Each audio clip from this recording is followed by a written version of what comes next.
for the introduction. It's great to be here again. Always feels like homecoming, with different locations.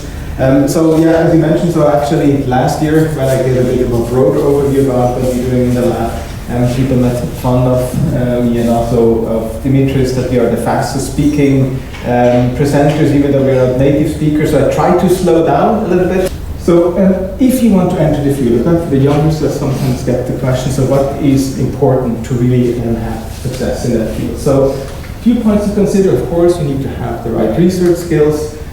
You need to have an application focus. Just basic research is difficult, but bold idea is important. To really think about the next thing. And even if you have those skills, you have to be aware it's lifelong learning. So you have to always think about the next.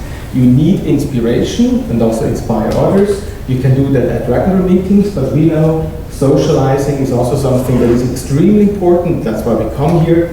And if you want to get started, it's nothing about great mentorship. And if you start boiling down this, you realize there's not just any recipe, it's a Greek recipe for all these points. So I think the person who epitomized that, of course, John, and really kind of inspiring us to go for the next step. Just very quickly, so I think we don't have to talk about John's research skills. They're of course very excellent, all his papers and patents and everything. And if you now accept that C3 inhibition with a peptide nonetheless is something that is straightforward, and if you think 10 years back or so, this was questioned, and 20 years even more, that this is even possible. And if you now accept that complement has several roles in cancer, for example, that is now very well accepted, but back in 2008 when the paper came out from John's group, this was really revolutionary, and I think this is really this out-of-the-box thinking is what characterizes John very much. We know the quotes, I'm not sure if I have the right one from Socrates, that we only know nothing and have to learn all the time. So I think that is a very wise statement that John always brings, and I think it's very true. And then the most important thing is, however, to bring the communities together. And I think this is what I always admire, I think we all, that recognizing that having different collaboration partners, bringing all people together is the one thing that really brings science forward. Personally, I have to say, I wouldn't be here, not geographically, and also not career-wise, not even probably working on complement if it was not for John. Opening doors, supporting, really giving chances to be involved in those aspects. So this is something that is unprecedented, so really cannot be overestimated. And how important this is to include people, but also not only just as a scientific partner, but also really to be part of the family, to evolve and foster and discuss, and I really enjoy all of these discussions, of course. So thank you, John, happy birthday, and thank you for making it possible, and many things actually, including complement drug discovery and also fun. For bringing the community together and supporting not only me, but many people here in the room in complement research. So if you're intrigued by that now, so just one warning. So if you start working with complement inhibitors, so side effect might be that you do lose your hair. So, before and after photos. So also it certainly was true for me, and maybe we have to do a clinical study to confirm that. So we heard some laudations before, some recent ones from colleagues that couldn't be here.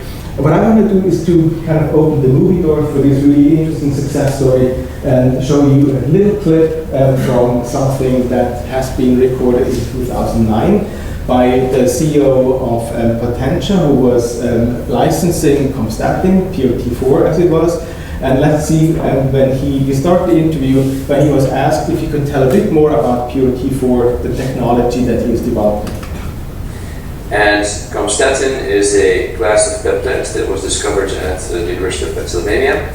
It was discovered by a phenomenal Greek scientist called John Lambris.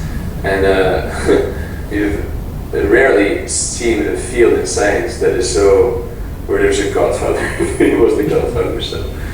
I went to the University of Pennsylvania and knocked on the Godfather's door, and I was very lucky. I mean, we got along very well, and he gave us the privilege of moving his baby literally forward in clinical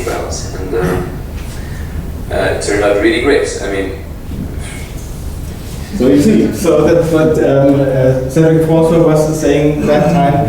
Of course, if you associate The Godfather with the picture from the movies, that's one thing. That might be kind of a mixed bag if we were with Don Corleone. But of course, The Godfather is actually also in society the one that supports you, that is kind of someone that is accompanying you throughout your life. And but if you have still struggling with Don Corleone, you can of course also think about the fairy godmother. That's another picture, but maybe not. So. Thank you very much. It's always a privilege being here with so many friends. And my job today is just to give you some update about clinic, so I will just stick on it. So I wish to tell you about a complementary story, which is the reason why I'm here and what I've learned in all these years, thanks to all these meetings. So I think I was joining for the first time in Rhodes. And well, at that time, I really didn't know anything about complement. And it was just thanks to John and many other people in this room that I was able to understand complement, to make some progress that maybe, well, in the end were useful not just for my career, but mostly for medicine. Let me also took some words by our friend Ron Taylor. So reading this paper, I would now say to John, well, Dr. John, you did great, but we expect more from you. And this was exactly what he did for the subsequent 20 years, maybe more than 20. Anyway, and at that time I also met John. He invited me for the next meeting in Rhodes. Well, and we started doing some exercise together. The first one, of course, was drinking wine together, which was not very challenging because, you know, with John, as soon as you meet, you start discussing, you start with science, then you move to philosophy, lifestyle, everything. I mean, and in a few seconds, you realize that is much more than a mentor. Is just a member of your family, and you became a member of his family, and this is something which is quite unique in life. So, John, thank you very much for all this. But at the same time, we did some science together. But before that, of course, we enjoyed all this meeting. For some reason, I put here this one. This is the meeting that we had in Kos, where we had the chance to see the Asclepieion in Kos, and of course Hippocrates was the head of the clinical unit, the first clinical unit maybe in the world, and I will mention this guy at the end of my talk once again. But I wish to use this slide just to tell you that I was very fortunate to meet many masters at these meetings. As you may understand, I am hematologist by training, so I don't know anything about complement. So we needed something better. And of course, this something better was compstatins. So we start discussing with John. I don't need to give you the details of the molecule, which is a great C3 inhibitor. We were testing these different compounds in vitro, including some pegylated compound.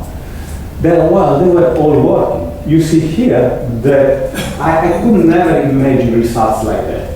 There was no signal of lysis in vitro. Intravascular hemolysis was fully blocked, and at the same time we fully prevent C3 deposition. So that was kind of a perfect drug for a clinical development, and eventually we start doing some clinical development. These are animal data showing that the IV injection was leading to a reasonable dose in vivo, eventually blocking the complement in vivo. And pegylated compound could give even a better PK. but then you have to become aware of the fact that you may also accumulate C3 because basically you are pegylating C3. But I will discuss this more in detail at the end. Well, we had a great journey. We went to EMA in London. At that time, the EMA was still there, and you see John, Despina, myself. Well, that was the first drug, the first proximal inhibitor who achieved orphan designation for the treatment of PNH. And that was a kind of milestone that we have to be proud of. And well, this is not the end of the story, because of course then we were doing some studies in healthy volunteers, then in COVID, and I'm sure that John will tell more about it. My last slide, I wish to tell you once again that he's great for everything, but the most important was that he was able to really become a friend to involve you in his family, and indeed it was a privilege sharing with him his honorary professorship in Alexandropolis a couple of months ago. So, well, that was the Democritus School of Medicine. And I found this picture here where you see, when you see together Democritus and Hippocrates.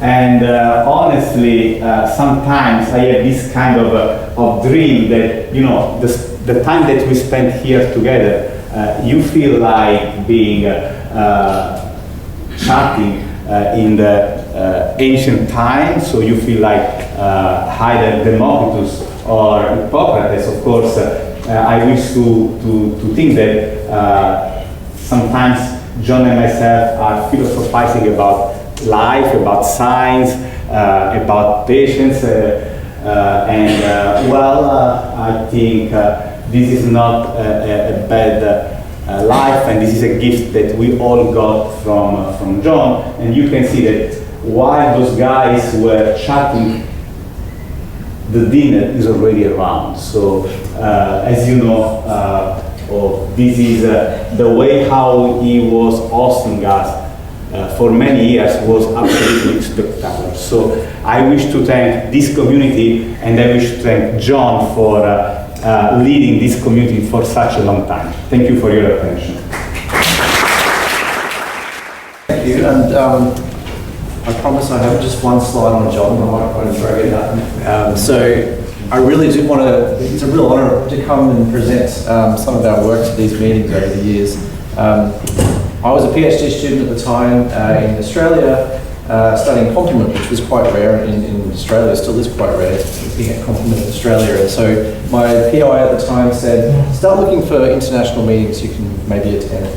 So I got into Google and I typed in complement, which is what I was studying, animal models, which is what I was studying, and therapeutics, which is what I was studying. And up popped this meeting, the first meeting in Santorini, Greece. So that was my first introduction to complement, and the meeting was fantastic. I met John, obviously, and all the great things that happened at these meetings. I actually looked back at my files, and I attended the first 3 of these meetings here, back to back, which was really, again, a great introduction to complement and therapeutics, and the start of many collaborations across the way. This is a photo I found that's online, and I think if you need to look at what jet lag looks like, that's what it looks like. And here is John, the godfather, sitting in the chair at the head of the table, which is appropriate. So again, thanks John for the opportunities to come to these meetings and set up a number of collaborations over the years. Well, thank you very much. It's great to be here. Thank you for the invitation. And the title says it all, I'm done, finished. Actually, not quite. But before getting into Factor H, actually, I'd like to share some insights with you of my experiences in John's lab. So out of the box you have seen already, being put up by Dimitri Mastelos, and we were told to think outside the box, and we were, fostered to challenge ideas, and that was, of course, very stimulating. Of course, John always thinks out of the box, and you can't put him in any box because he's very versatile in everything he's doing. So I'm grateful that he pushed us to try to be similar at least. But some quotations in the lab. Okay, so the ultimative question that you could be asked, and that was a measure of success, is what's up? What's up, Christoph?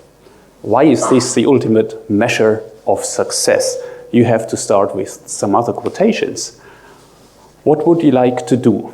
A very generous question. I came into the lab, I was proud to be accepted. What would you like to do? Okay, I had a choice in saying it, what I would like to do, but thankfully there were some filters. So I said what I wanted to do and then some filters applied. So what are the filters? Often that had been the filter. This has already been done, guys. And usually within a minute, not even within seconds, he would tell you the name of the first author, the last author, the journal, and the year, you know.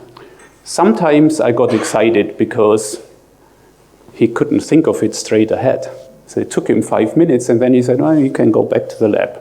Almost never happened, but sometimes it did happen. So I was like, okay, I'm on something now. But then he would come 5 or 10 minutes later, and next to his desk he has this shelf, and there would be special editions. And he would come to the lab, read this, Christoph. Okay, back to stage 0. Okay, but once you manage that statement, there was another really great one, and that is it worth it? I'm actually asking myself this question very often, if not daily, if not weekly. And it is one of the questions I always carry with me. We are not discussing it. It has so many layers. We would need another conference to go into what it means. But this question, you know, if you could answer this with a yes, you had a very nice project, high success rate, and a very interesting project. So then he was coming to you and saying, what's up? So this is why this was the ultimative question that could be put to you. So is it worth it?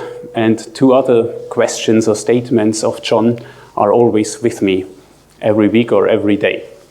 So, okay, now we go, and thank you very much, first of all, John, for taking me up and teaching me this. In 1 year in John's lab, I think I have learned, more than in 5 other years before. Not talking about quantity only, but also about quality.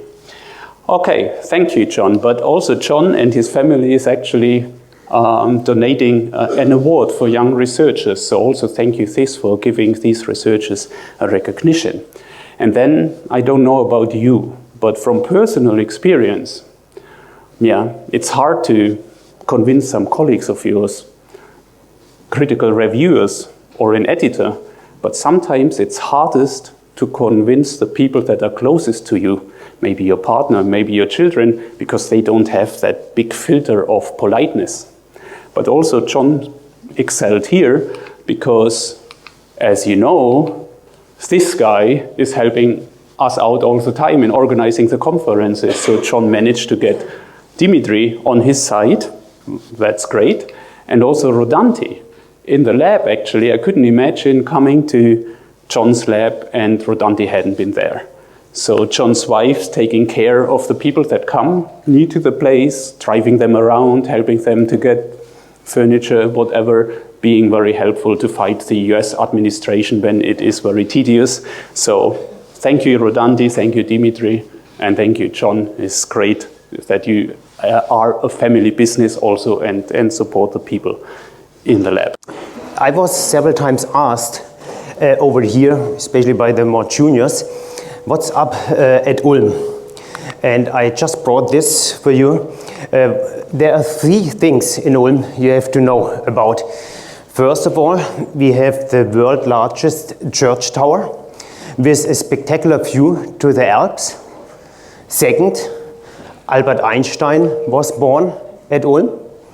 And third, a decade ago, a Kupchik professor was appointed there as a guest professor at Ulm. And that really had a consequence, because he really changed our research focus in addressing more or less complement in the setting, of course, of trauma and multiple organ dysfunction. And that he could also show you today some bright side with which like some sunbeams go through the dark cloud, improving hemostasis, clearance mechanisms, regeneration, and also some anti-inflammatory effects. And if you go, for example, here to the left cos, you see such crepuscular rays going here, showing some bright steps. And if you really would go even to Olympia, to the Zeus temple, we once had been there within the Aegean conference as well. If you would go there inside, you also could appreciate some crepuscular rays enlightening the inside. But if you look close and would even go closer to the Zeus temple, you would even see there the bright side of complement. And that is not only the bright side in research, but what I learned also the bright side of life. Yesterday it was said that this is a real, I call it a mini symposium. So as it was proposed, symposium means drink together, meet together, discuss together, philosophize together. And of course, this can be done on different levels. This was just when John received his Kupchik professorship. He is the president of our university. And this picture, I think, is most important here, because I think a very important person for John and all of us is also Rodandi. And I really think, to quote Jane Austen, those two, John and Rodandi, they seem to be designed for each other. And she is certainly the important base that really also these friendships could be built up, fruitful discussions can go on, these Aegean conferences can be a successful part also with Dimitrios as a son of Rodandi. So thanks to Rodandi, thanks to John, and happy birthday. And I want to say that especially also in the name and on behalf of my whole family. Again, those were 10 years younger back then, they are already all out. So, but again, happy birthday to you, Professor at Ulm. And you know, since you are a professor at Ulm, you will be always welcome, and we will see whether you will get the office in our new research building, which will be opened up next year. It will be the world's largest trauma research building. We invested more than 80 million euros into it. And so I hope, John, that you will definitely continue there, your professorship, and would like, of course, also whenever you have a chance to go to Ulm, we would be happy to host you there. Thank you so much. So let me start, like everybody else here, thanking John Lambris. This is one of the, I think, the first Aegean conference, 2002 or 2003, I think, in Mykonos. This was my first Aegean conference, and since then I always participated, except if some horrible things happened in my family. And I haven't collaborated with John so tightly as many of you, but he has been always there as a good force in nature somehow for me. He always answered questions. He always provided compstatin whenever I asked. He gave me his advice. And when I was a young scientist applying for my first big grant, he actually wrote me a very nice recommendation letter, while other colleagues maybe didn't write such cool letters. So I chose his letter. So I think we have to remember that it's not only the direct collaborations, but I think John affected also many other people in the field that are not that close to him. To introduce this session, the only thing that I can say is that in the beginning, it was John. Because for a very long time, we considered that complement will treat tumor cells exactly as pathogens. We'll go there and kill them, and that's all. But in this seminal paper in 2008, he actually had the vision to show us that actually it is not always like that. It's not necessarily like that, and complement can have much more complex interaction with cancer and can be even pro-tumoral. And so thank you very much, John, for lighting the way and for starting this field and impacting, as Anna Blom said yesterday, the career not only of your own students and fellows, but also many people around the world that work in this field. Let me start by telling you the true story behind the Aegean conferences. the birth of the Aegean conferences actually started with what I thought, at least some of us thought it was a joke that John was making. It was in 1998 during the International Complement Workshop in Rhodes, when a few of us just went to the beachside drinking coffee, and John came up and said, wouldn't it be wonderful? We're just enjoying the view of Turkey on the other side. And he said, wouldn't it be a great idea to have conferences in a place like this? And all of us, including my wife who was with us at that time, she said, John, if you have a meeting in a place like this, everybody will come. And sure enough, and this was the best idea, the best, organized meeting that I have ever attended. And 30 years on, almost 30, 25 years on, still this is the best Aegean conferences, the best conferences ever. Thank you, John. As always, it's been a pleasure to be here, and congratulations for the meeting. It's perfect, it's perfect. So, this is John in a recent visitation to our university in Spain. He gave us a very wonderful talk. He convinced the people that complement is not as difficult as they thought, as you can see in the slide he's showing. So it was wonderful. I did also some archaeology in my files, and I looked for the first contact I have with John. It was in 2010. So many years ago, and I was doing some research in complement and cancer, some side research, but I found, Luca already commented about this paper, this very provocative paper in which John suggested that complement can be used by cancer cells to progress. So I became interested in that. I started to do some experiments in our models, lung cancer models, and 2 years later I wrote to him asking for help. So it was an email, very polite, very formal email. I thought he will never answer me because he was an important guy in complement field. I was nobody there. So I put all my positions here down, trying to look more important than I was.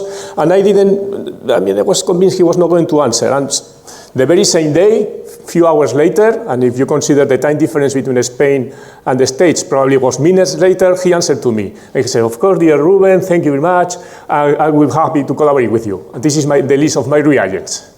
And that's it. I mean, this is John Lambris. I mean, he's very generous, very collaborative, always trying to help people. And for me, it was a lot of help. It was a lot of help. He changed my career because I started to work more and more in cancer, and in this idea of in complement, and this idea of complement as a mechanism used by cancer cells to progress, to induce this immunosuppression. We heard the first presentation today about this, the role of complement in the generation of the immunosuppressing microenvironment in the tumor. So with John, we've been working together. Our first publication together was 2 years after this email, in which I just did the same he did before, but in lung cancer, and we saw that indeed in lung cancer we have this mechanism which is simplified here, in which the tumor microenvironment is expressing C5a, and C5a, among many other functions, is going to be recognized by myeloid cells, neutrophils, macrophages, dendritic cells, and this is going to induce the immunosuppression of the T cell. So we have been working on that together for many years. We are still working. We have now a paper under review about this role, this mechanism in dendritic cells.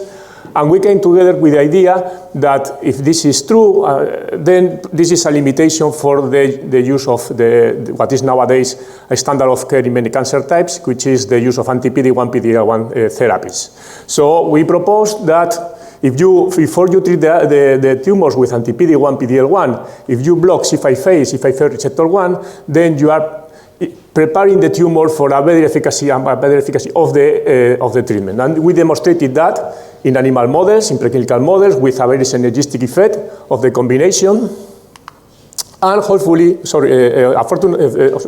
we were lucky to see with satisfaction that it was also tested in clinical trials. Good morning. It's a pleasure and an honor for me to be able to speak to you today celebrating John's birthday. I'll be talking on C3 glomerulonephritis, the state of the art 2024. And I talk to you as a complementologist and a human geneticist. But my background training is in otolaryngology, pediatric otolaryngology, specifically airway reconstructive surgery. I did a fellowship at Great Ormond Street in the mid-'80s. And the change in my career was driven by one of my children who was diagnosed in the mid-'90s with C3G. As a result, my wife, who's in the back of the audience, and I started a foundation called Kidneys, which offers research funding for persons focusing on advancing our knowledge on C3 glomerulopathy. And over the course of about 25 years, we've given away several $1 million. In addition, we started a family conference, and this year will be our 19th annual conference. C3G is an ultra-rare complement-mediated disease. Most affected persons don't know anybody else with the disease. Most doctors who are treating the disease have never treated more than one patient with the disease. As a consequence, these are opportunities for families to get together. We follow kind of the same format here. They have an introductory dinner. We have a scientific meeting the next day. And then that evening, everybody comes to our home to celebrate and to renew friendships.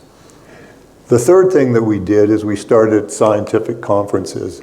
And we've had about 9, most recently tagged on as satellite meetings associated with the European meeting on complement in human disease. But the first meeting was in 2004, and as you look at the participants, you can see some of the giants in complementology attended. And they attended when they got an email from me who they didn't know from anybody in the world, and they came, and one of those persons who came and made an instrumental difference as we moved forward in our understanding of C3G was Dr. Lambris. And so you can see John in the back row of this picture. As a result of this meeting, we published an article on membranoproliferative glomerulonephritis.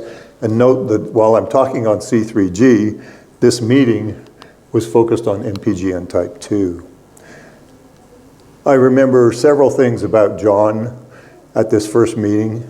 This was my first introduction to him, the first time I ever heard him speak. And one of the things that I remembered is that as he gets excited, he speaks faster and faster. And he spoke about compstatin. He was super excited about it. And as he's speaking faster and faster, everybody's listening more and more intently. And in part, that's because he's harder and harder to understand. But it was fantastic. And his energy and his enthusiasm were infectious. And so here we are at our second international retreat, and now our third one also at Hingston was a Hingston Conference of Excellence in 2008. And throughout these meetings, John has made seminal contributions, both in encouraging collaboration, in fostering friendships, and in moving our understanding of C3G forward. As I conclude, I'd like to thank John for sharing his knowledge, but more importantly, for his friendship. Thank you very much. First of all, I would like to thank very much organizers for giving me a chance to talk at this meeting. Very special meeting because it is 70th birthday of Dr. Lambris.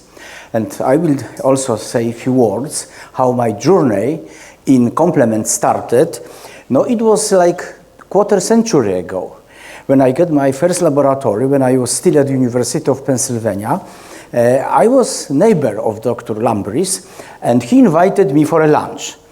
And he asked me, you know, why you are not studying complement in hematopoiesis? And I thought, no, maybe it's a great idea. I will start doing this.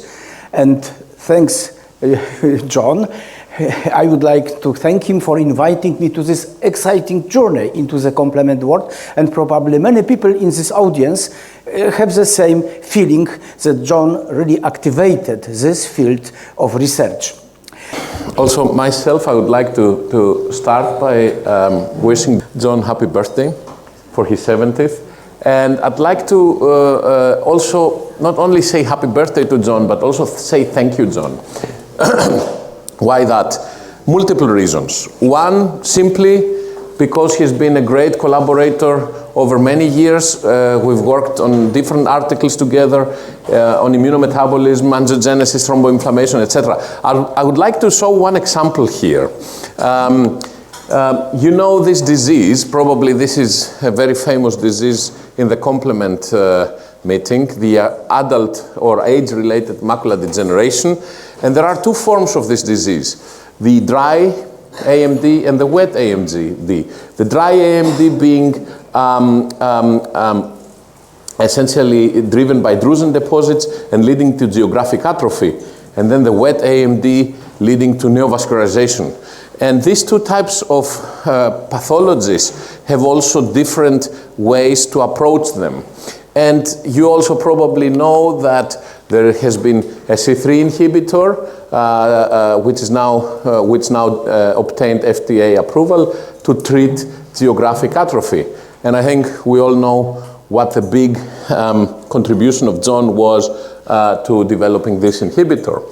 And one thing that has come up in the clinical studies is that this inhibitor actually operates perfectly if you only have geographic atrophy, but you got to make sure that there is no neovascularization and hemorrhage, because then this inhibitor can actually worsen it.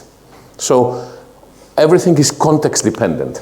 So the side effect of this inhibitor is if there is a hint of neovascularization, better not give it, because it increases the incidence of exudates. And actually, in a collaboration that we've done with John several years ago, we were the first, and I think at that time the only, to report this possible side effect, because in this work that ended up being a plenary paper in Blood, we have shown that if you inhibit complement in an active neovascularization setting, actually you make neovascularization more. So this side effect was predictable based on this work. So I think this was something very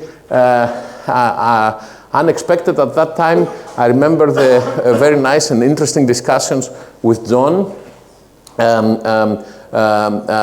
to try to understand this phenomenon. And this is one example of how I think anything is context dependent. So you inhibit this, but it may not operate there. So let's not oversimplify sometimes science. Another reason why I would like to say thank you to John is because of his major vision for the Aegean conferences. First of all, he really revived the ancient Greek word symposium. So it's an ancient Greek word meaning drinking together, right? So we here have a symposium and we drink together, and that's what we actually do, right? That's what we did last night. But I must say, over the years, and I have been mostly involved in the innate immunity conference over the years, this was a platform, and I think every Aegean conference is like that, this was a platform for developing new ideas and new concepts. In fact, what I'm going to present to you next, which is the new concept of trained immunity, is indeed something that was strongly pushed and developed and supported through these meetings, through the Aegean conference meetings.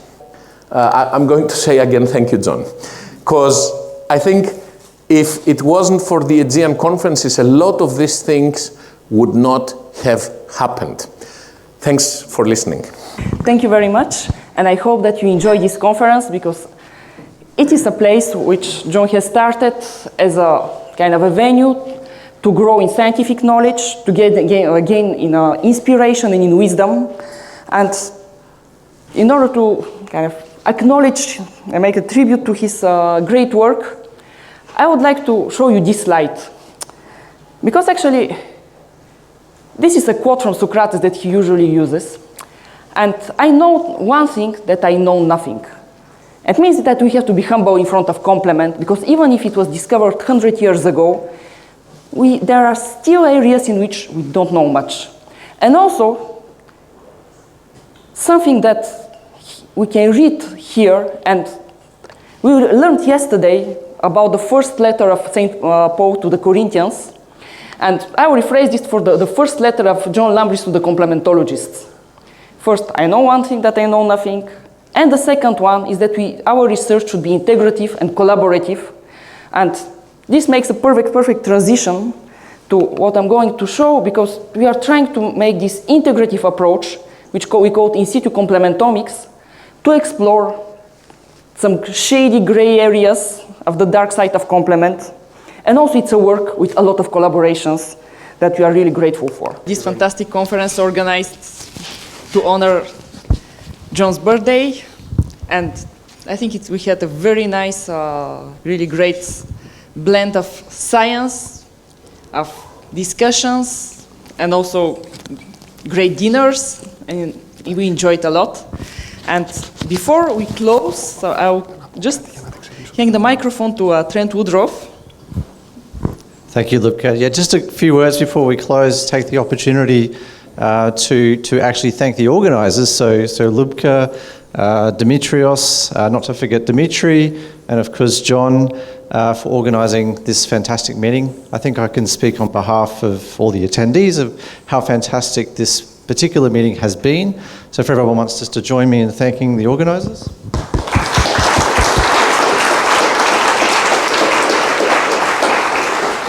So we've heard it's been 23 years since the first meeting, and I think it's quite apparent from all the talks we've had today how instrumental these particular meetings have been to share complement knowledge and really forge collaborations, and it's certainly been something from my perspective that's been quite important. So I'm looking forward to the next 23 years, John. So hopefully we can keep coming back to these meetings in the future.